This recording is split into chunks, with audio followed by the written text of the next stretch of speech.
Yeah, thanks, Brian. And thank you to everybody for joining at this late hour.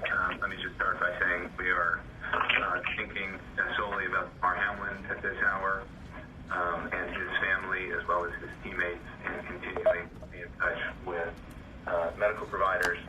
And as far as any updates on medical conditions, we're not going to cover that on this call beyond the league's statement.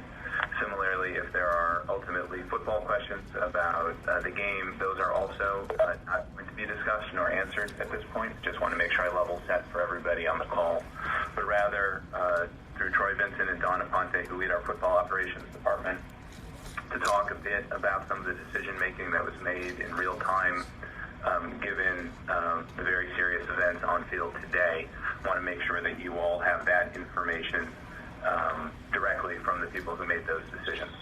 So again, Troy will cover off on as much of this as possible, Dawn as well, and then I'll answer a little bit about some of the medical coverage in terms of our emergency action plans, and then we'll take a couple of questions. So with that, and thank you for understanding our perspective on this and the sorts of questions we can answer, I'll turn it to Troy for his statement. Well, thank you, Jeff, and thank you all for your patience. And I'll just, if I can, I'll just add a little bit of color of kind of the situation and what was occurring real time and how we were communicating, what we were communicating, and to whom we were communicating to. We all saw a game stoppage occur with approximately 5 minutes and 58 seconds in the first quarter to Damar Hamlin. Once the player went down, game stopped.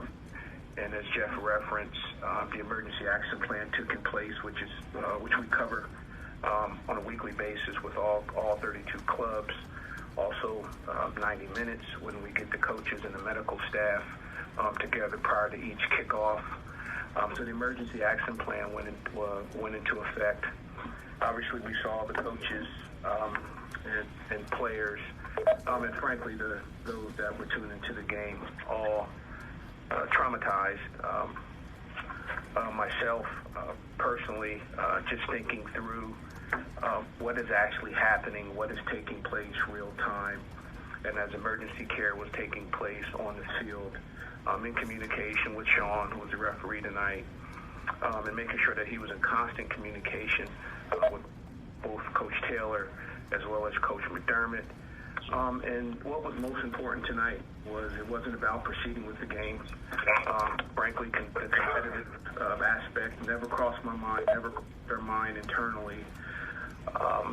We asked that Sean communicate with both Taylor and Coach McDermott about, getting the players together, and just frankly, getting a pulse of where they were at that particular time. And as medical care continued to proceed, we asked that both thought it was just appropriate that both clubs just returned to the locker room, just to make sure that everyone was okay on what we saw. Throughout that time, obviously I'm in constant communication with the commissioner, constant communication with the medical staff, which was most important. Nothing else mattered. What took care of Damar. In conversation, Commissioner and D, I'm in constant conversation with both head coaches, getting calls real time. And frankly, that was the time that you saw where we were just really trying to make sure that we were doing right by Damar, the players and the coach. And, you had a place where, both coaches were understandable about where we were. Neither coach, frankly, was talking about resume play. The players weren't. And again, medical staff, player, union officials, real-time broadcast partners, just trying to make sure that we were keeping everyone abreast of what was taking place and what we were thinking prior to the decision being made to, at this particular juncture, both the head coaches came back, got on the phone with myself again, communicated with the commissioner that the players head coaches, and we just felt like collectively that it was time to communicate with the general public, those that were in the stadium, that we were going to postpone play. And that was just kind of walking you through what was happening real time, who we were communicating with, myself personally. It was really about Damar and making sure that, hey, look, I've never seen anything like it since I've been playing. So immediately, my player hat went on. And how do you resume play after you've seen such a traumatic event occur in front of you real time? And that's the way we were thinking about it, Commissioner and I, and frankly, D and others. Let's let the coaches and the players breathe, and then come back and we'll make a decision which is in the best interest for Mr. Hamlin, Franklin, and all those who have witnessed what we saw. Dawn, anything that you would add? I'll turn it over. And Dawn, if not Dawn not being on site, I would just say the communication with the coaches, medical staff, everyone involved. You couldn't ask for a better plan of action, a cadence of communication, real time, with a lot of things going on. And Dawn was there to be able to communicate, be that liaison for both clubs. That's club ownership as well, and I failed to acknowledge both Katie Blackburn, Terry, on site, being updated by the minute around what was actually taking place and what we can do to support both teams and players and coaches. Dawn, do you want to take us next? Yeah, no, I think just mostly reiterating, again, being on site, the key focus was no doubt on the health of the player. I mean, medical advice guided our decisions. We remained in constant communication, as Troy said, with both teams, with medical personnel, with the game officials, with ownership, and we made decisions that we believe to be in the best interest of Damar's status and the state of both teams' players and staff. There couldn't have been more collaboration throughout this process by all parties. Bengals ownership is still on site at the stadium. Everyone is still doing whatever is the Bills' need and support. So we will continue to do that. And a little bit of background on the medical aspect here. Again, no updates on Mr. Hamlin's condition, but as many of you know, there is an emergency action plan in each and every one of our stadiums that's rehearsed every year, and that the medical professionals know what to do if there is a very serious medical event on field like there was tonight. We do have an ambulance at each and every stadium. There is an airway management physician at every stadium, should there be a need to help with airway management for an individual. Those medical staffs collaborate, calling for the ambulance, calling for all of the medical support necessary to effectuate the medical plan at their discretion. That is their decision to call for the KP, articulated. Everything stops as we work on the condition of the medical support, on the condition of the individual. That's first and only priority at that point in time. Lastly, on the emergency action plan, there is a level 1 trauma center in each and every one of our communities that's connected to the emergency action plan, and that's where the ambulance took Mr. Hamlin. That's where he is now, getting the best possible care. From an emergency action plan perspective, things worked as designed.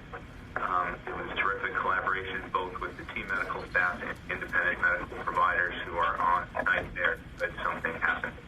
So while Troy, Dawn were talking to the coaches and to all the many others who talked about, everything there was stopping until, while the priority was given to the players' health throughout the course of those events on field.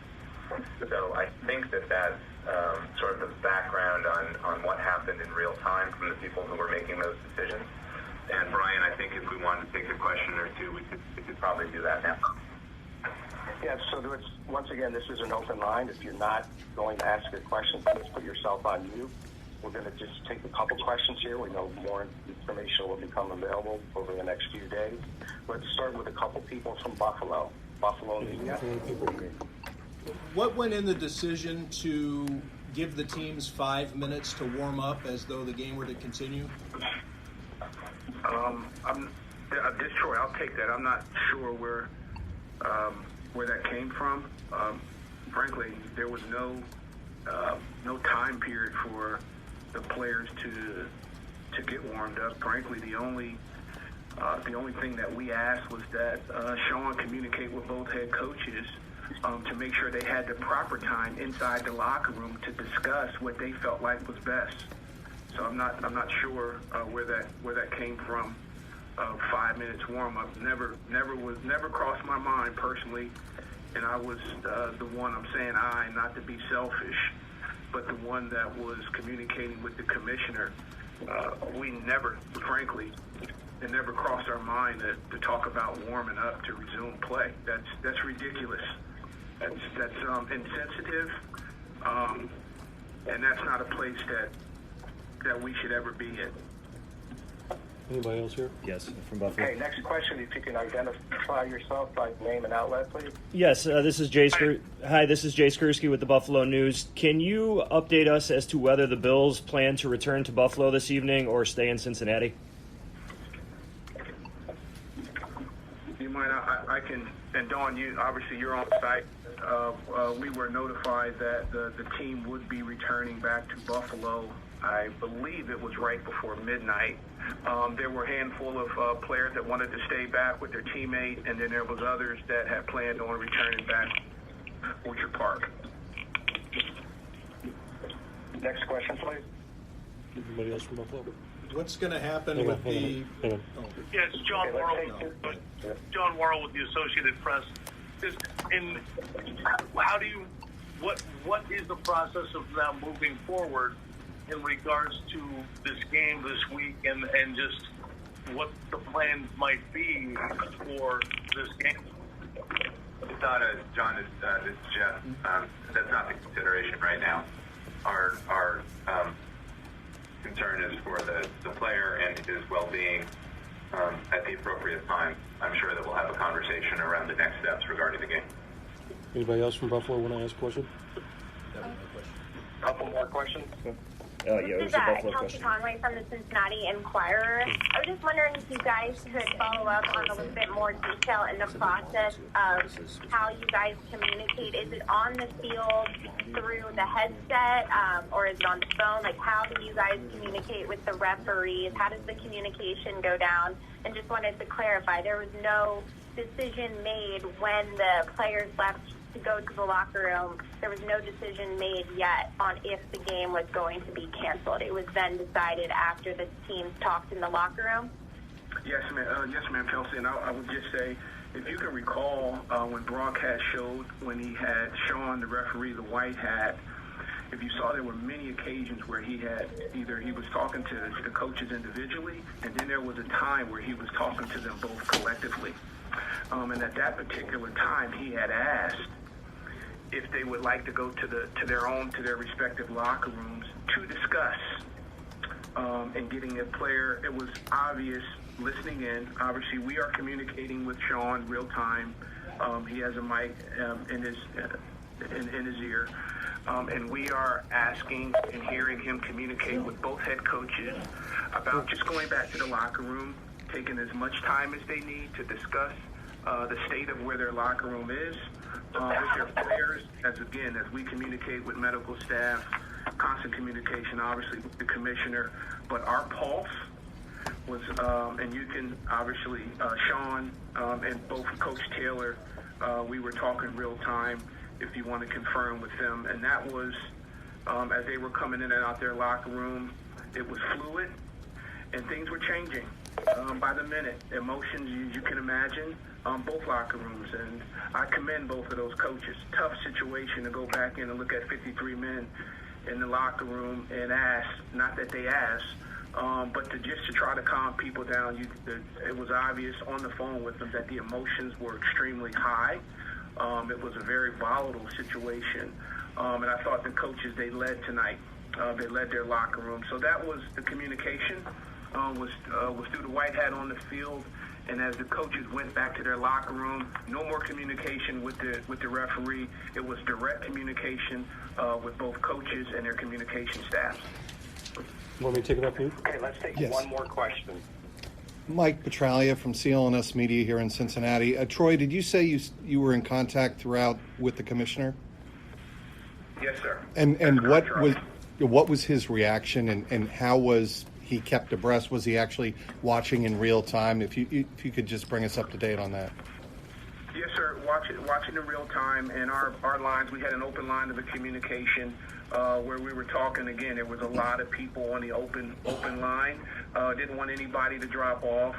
But as again, we were speaking frequently, and it was. Charlie, it was you could obviously he was devastated too. This was an occurrence that we just haven't seen in our time, and the concern was he just kept asking, what is the latest update? What's the latest update on Damar? What's the latest update on Damar? And to making sure that we were assisting the clubs properly. That's both locker rooms.